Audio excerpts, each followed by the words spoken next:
parle du métavers, un univers différent, connecté quand même avec l'actuel univers, avec les pratiques, avec les relations sociales et humaines. Demain, il y aura ces techniques-là au cœur de la transmission de nos savoirs, au cœur de la transmission des apprentissages. Le métaverse, ça donne de l'espace.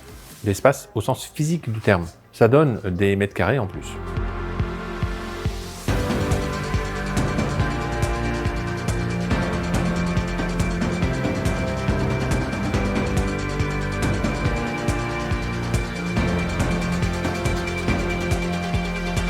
C'est une autre façon d'apprendre, y compris pour des publics qui sont éloignés de l'emploi, pour lesquels l'approche académique fait peur et rebutante. C'est aussi une façon d'apprendre sans se mettre en danger.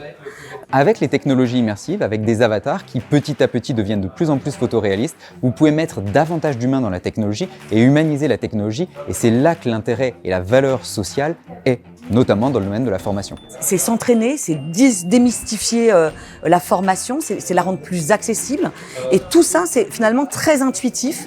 Et c'est pour ça qu'il faut qu'on soit à la pointe de cette innovation. C'est pour ça qu'on est précurseur et qu'on a voulu réunir ici, à la Chambre des métiers de l'artisanat de l'Île-de-France, l'ensemble des acteurs qui comptent, dont la Villa Numéris, pour promouvoir, comprendre, expliquer les nouveaux outils.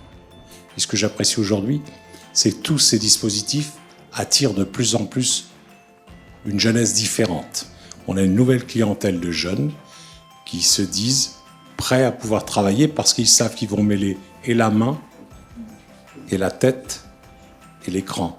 On veut savoir comment ça se passe maintenant. Et on veut avoir le témoignage de ceux qui font, de ceux qui l'utilisent.